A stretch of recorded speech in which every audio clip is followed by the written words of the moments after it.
Have you ever done something really stupid that you just hope no one ever finds out, but at the same time, you just have to tell everyone the story? Well, that's what we're going through today. r/Today I effed up. Today I effed up by allowing my 4-year-old to stay the night with his great-grandparents for the first time. Didn't happen today, but last week. Still dealing with everything from it. So my grandparents, aged 78 and 79, have always been really involved in their grandkids and great-grandkids' lives. My oldest, who's 11, would spend every weekend at their house up until about 2 years ago when my grandfather began to have issues with his health and was going in and out of the nursing home, and my grandmother has been having surgery on her eyes from Graves' disease. My youngest, who turned 4 on Halloween, hasn't gotten to stay with them at all. About 3 weeks ago, my grandmother asked if we could start letting the boys stay at her house because they are getting back in better health. My grandfather is doing a lot better, and my grandmother has more or less recovered from her surgeries. My wife and I needed to go Christmas shopping for the boys for my wife's birthday. That's what she wanted to do. I don't know. So we needed them to stay somewhere and let them stay at my grandparents'. Well, next day we go to get them, and my grandmother's eye is swollen red and has turned grey. She said the youngest and her were playing a bag of beanbag tossed game, and he threw one at her and hit her in the forehead above her eye, and that she was just fine. Monday rolls around and my mom tells me that they had to go to the ER. ER sent them to an eye specialist 2 hours away, where she finds out that the beanbag had ruptured her cornea, which led to a staph infection. She had to get a bunch of injections in her eye to stop the staph from spreading to her brain. Her experience with the injections was not great. If anyone tries to tell you that you can't feel when a needle goes in your eye, they're full of crap. She went back on Thursday for an emergency because the doctor told her, don't go to a local ER if you feel any pain. Just come straight here because you'll just freak out everyone in the ER. She had to get another round of injections in her eye. Yesterday, she had another follow-up where they gave her another round of injections and told her that she will go back tomorrow and see if the antibiotics will work. If not, she will be losing her eye tomorrow, all because of a beanbag. That is one unlucky toss. I'm sure that kid, if he's old enough to understand the ramifications, feels really bad. And that's just a little bit of an F up all around. That's like gotta be double jeopardy on her eye by now. Today I effed up by trying to introduce a game to my boyfriend. I want to start this off by saying that my boyfriend has a habit of bringing up things to me as if he's introducing them to me. Usually, this will be a fact I've told him, like, oh, did you know about XYZ? Or he'll bring up a topic in a conversation, but it's almost always something that I have shown him or told him previously. It doesn't annoy me. I think it's endearing because he just wants to share things I'm interested in with me, but I do tease him about it. But today, I finally did it. I was watching a Let's Play on a game, and I didn't particularly think this was my boyfriend's vibe, but I was impressed by the game and thought it was really cool. And it most certainly is my vibe. So I told him about it. His response was, oh yeah, I effing love that game. That's when it clicked. This is the game he's been talking about forever, that I just never checked out. Suddenly, I remembered everything he had said about it, and it all fell into place. I felt like the worst girlfriend ever, because he's been so excited about this game, and I don't know why I never looked into it more, but he thinks it's funny. I mean, yeah, I'm sure he just finds it funny that the reverse has finally happened. I know I do this sometimes. I'm sure a lot of people do this where like you tell your partner something that they told you, or you end up repeating the same stories because you've spent so much time together that you finally get excited about something you want to tell them, and they already know it. Today I effed up by drunk texting my boss, but it gets worse. So this all went down last Friday at our company's holiday party. The vibe was immaculate. Fancy venue, open bar, and a DJ that clearly had a personal vendetta against silence. Naturally, I got a little too cozy with the tequila shots. Fast forward to midnight, I'm deep in conversation with a coworker about the existential importance of nachos when my phone buzzes. It's a text from my boss. She was thanking everyone for coming and reminding us to party responsibly. Drunk me thought this was the perfect opportunity to reply with a witty comment. I fired back something along the lines of, lol, don't worry boss, I'm responsibly getting lit AF. But apparently that wasn't enough for my tequila-soaked brain. No, I had to send a follow-up message. You're honestly the best boss ever. Like, I'd totally storm a medieval castle for you. Now, sober me could have stopped there. Drunk me, however, decided to double down. I sent a gif of a knight bowing. Yeah, I went full Renaissance fair in a corporate text thread. I woke up the next morning to 3 dots, the dreaded typing indicator. My boss's response? Glad you're having fun. Let's discuss this on Monday. Needless to say, I spent the entire weekend spiraling. Monday rolls around, and I'm summoned to her office. Turns out, she wasn't mad, but now the entire office refers to me as Sir Party a lot. With that title, there are so many different ways that could have gone down, and that's probably the best one, just becoming Sir Party a lot. The amount of people that ruin their lives. Today I effed up by accidentally starting a neighborhood cat rave. So this happened last night, and I'm still mortified. And slightly amused. I recently bought these motion activated LED lights for my backyard because I thought it would be nice to have some subtle lighting. Little did I know, I was about to transform my backyard into the hottest feline nightclub in town. The lights arrived yesterday, and as I was waiting to set them up, there are these colorful rotating disco ball style LEDs that I thought would make my backyard look whimsical. I didn't realize just how intense they were until I switched them on after sunset. My backyard suddenly looked like a scene out of a rave, flashing neon blues, greens, and purples bouncing off every surface. Then, out of nowhere, my neighbor's cat, Whiskers, jumped the fence and started rolling around in the flashing lights. I thought, sweet, and didn't think much of it. 5 minutes later, another cat showed up, then another. Within an hour, I counted at least 7 cats in my yard. They were all going nuts, chasing the lights, pouncing on shadows, and just vibing. I don't even know where half of them came from. I only know 3 cats in my neighborhood by name. There were clearly some randos crashing this party. At this point, I realized I might be in trouble because the cats were making quite a bit of noise, and my neighbors have toddlers who were probably trying to sleep. So I tried to shoo them away by clapping and waving a broom. Huge mistake. The cats interpreted this as an invitation to play. One of them literally jumped onto the broom like it was some kind of toy, and another climbed onto my patio furniture to get a better view of the chaos. In a panic, I turned off the lights, hoping they'd lose interest and leave, but instead, they just sat there, staring at me, judging me. One particularly fluffy grey one even started meowing loudly, like it was demanding an encore. It took 2 hours for all the cats to finally leave. I had to lure the last one out with a slice of turkey. I swear I saw Whiskers looking at me through my bedroom window later, probably plotting his next visit. I kind of understand what you're saying about the neighbors having toddlers, and so you never know that they might get angry or upset that you're keeping their toddler up. But I've never heard of a better excuse than a cat rave. Today I effed up by reaching for my sleeping pills instead of my ADHD medication. This is literally today. Today I effed up. I have been prescribed medication for adult ADHD for almost a year now. On my bathroom countertop, I keep the bottle of those pills, and I also have a bottle of sleeping pills. I can give you a pro tip here. Allergy meds that are non-drowsy have the same active ingredient as over-the-counter sleeping pills at substantially lower cost. This morning, I was on autopilot, and as I was getting ready for work, before I even realized what I had done, I grabbed the sleeping pills and took 2 of them. I then caught myself and took the ADHD med as well. So now I have this long-ass word, battling it out with amphetamine salts in my bloodstream.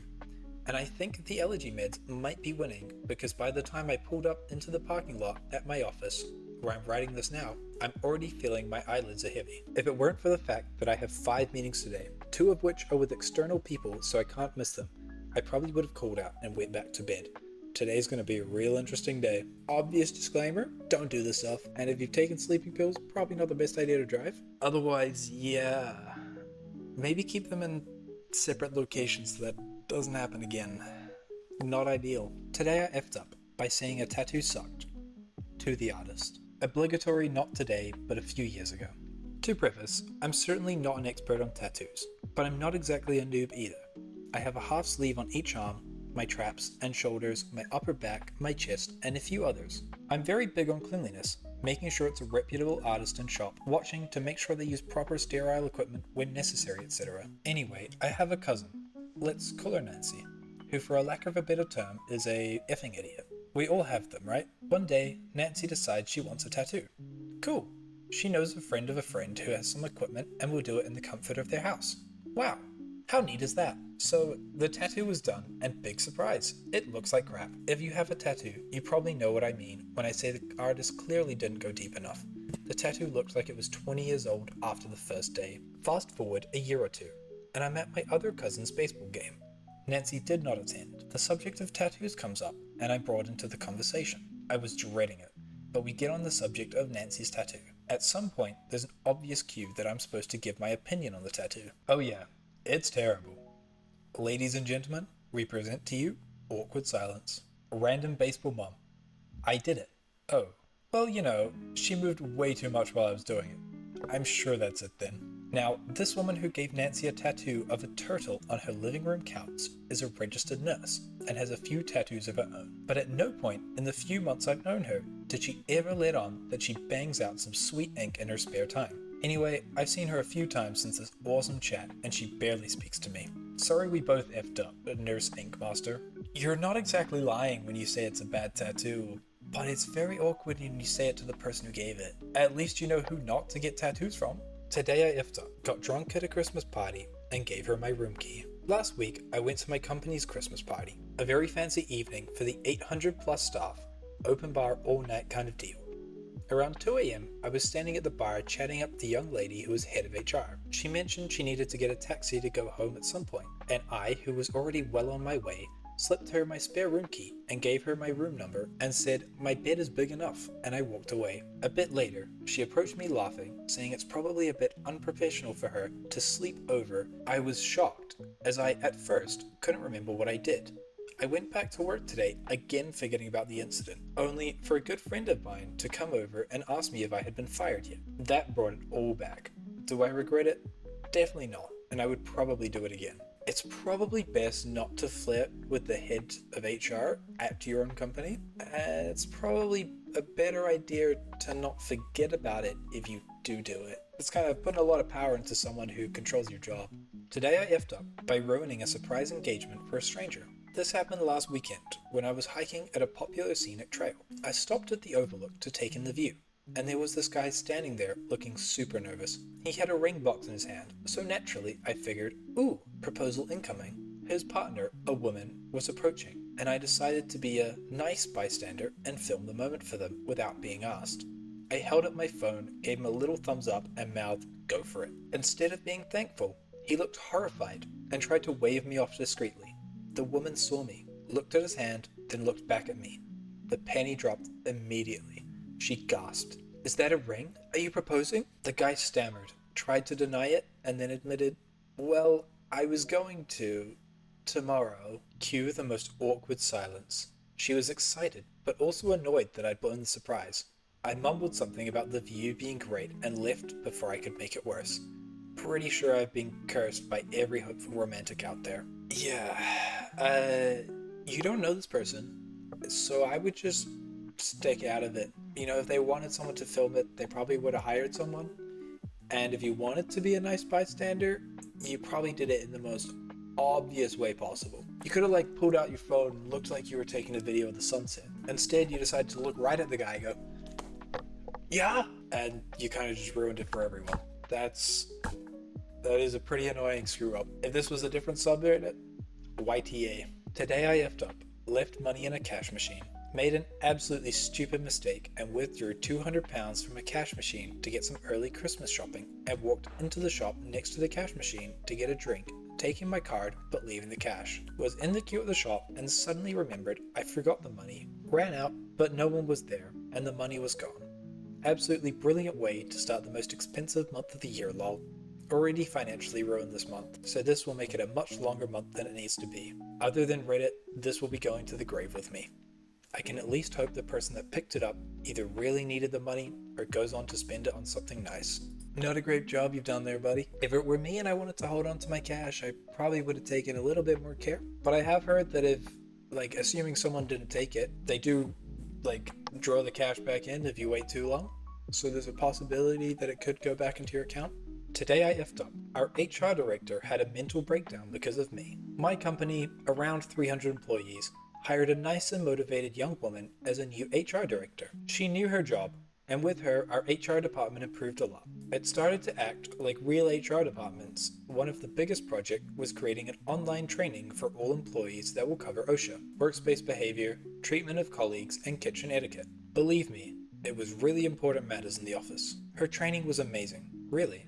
They filmed great videos, created a great presentation, and put it together. The total time of the training was around 1.5 hours. 10 trainings for 3 to 4 minutes with a small quiz after every training. However, when HR sent everyone a link for training, I discovered that if you leave your cursor on the video, then press right alt and right arrow, you can skip the video and the quiz. It took me 3 minutes to skip all the training and finish it with 100% completion. I told my office crush about it, just in secret. She tells everyone.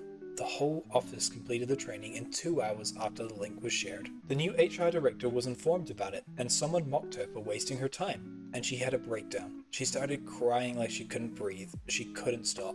Office managers called her an ambulance, and I feel very sad. She is a nice lady who knew her job, and I wish I didn't tell about it to no one. I'm not 100% sure if this one is real. There is some of the grammar and spelling that makes me not sure that this aligns with the owner of a company of around 300 people. Also, you wouldn't really want even your supposed office crush to skip the training, even if you knew how. It may also be a bit strange for the boss to have an office crush. There is a little bit of power dynamics there. So if it is real, that's a major screw up, especially knowing that you wanted everyone to do that kitchen etiquette and stuff. Also, a bit surprised that an HR director would be that annoyed. I'm sure they'd be annoyed, but it's their job, not their life. I don't know, I'm just a bit skeptical about the story in general, but you never know. Today I effed up by not turning off my Bluetooth. This past weekend, I was dropping my car off to get serviced by my dealership. Like most people, when I drive, I connect my phone to my car, usually skewing more towards podcasts over music. After dropping my car off, I was sitting in the waiting room reading a book. I wasn't watching or listening to anything on my phone, which helped cause the F up. When my car was finished, I was asked to walk around to the front so the receptionist could drive my car out to me. She seemed really nice and bubbly when I went to go talk to her, which makes me feel worse. A couple of things to note. The dealership was a bit out of the way, and there wasn't many people there that day. Also, the weather was a bit dreary, so the overall vibe was kind of like a creepy spot in the middle of nowhere. When she brought the car around, she seemed a bit off. She didn't make eye contact and gave sort of a hurried, "have a nice day" as she jogged back inside. I'm not always the most observant person, so if I noticed, then chances are something did change with her. That's when I heard what was playing in the car. I guess when she turned it on, it automatically connected to my phone again. I had been listening to the Stuff You Should Know podcast, specifically their episode on the Cleveland torso murders. Basically, it was a true crime podcast about some truly gruesome murders that were never solved. The part that was playing was describing how the victims were dismembered. This poor receptionist now has to work in this creepy, middle-of-nowhere spot after having listened to vivid descriptions of dismemberment. Yeah, there's a lot of factors there. She probably wonders if you're planning something, given the fact that it's all out of the way and creepy, and that you're some random person. Kind of hoping this doesn't happen to turn up on a different true crime podcast later and that you were actually doing some research, but here's to hoping that you weren't. Today I effed up by forgetting how bodies worked. Obligatory, this didn't happen today, but this summer when I was traveling with some friends from high school. We, the 6 of us, were waiting to be seated at this brunch place and were paired off outside, just chatting and waiting. I, F24, asked my friend R, F24, if she and her fiance G, F26, had done any more weddings/future planning or etc. R said they wanted to have the wedding in the next year or so, and they wanted to ideally have a kid in the next 2-ish years, when G was finishing up school. I got excited and asked if she knew which of them would/wanted to carry the baby. She mentioned having bio kids, when she just kinda deadpanned and stared at me. I was confused, so she was like, "Who do you think will carry the baby, OP?" And I was like, "Huh?" Before realizing what she meant, and bursting into awkward, embarrassed laughter. In that moment, I had forgotten that R was trans, and thus could not in fact be the one to carry the baby. Thankfully, we had a laugh about it before moving on. She thankfully took my idiocy as a compliment, but poop still haunts me months later. It's the kind of thing that will burst into the forefront of my mind when trying to fall asleep at night, and I cringe to myself, lol. I know it can be embarrassing in the moment, but it is kind of an ally moment that you see this person as the person that they truly are and not what they may have been before. And I'm sure they take it that way, that, they're happy that you just see them as the woman that they are. You're more than welcome to feel bad about it if you want, but I think you'll be the only one. Alright, well, I think that's enough screw ups for today. Like the video, subscribe, do all that cool stuff, watch another video, and I'll see you later.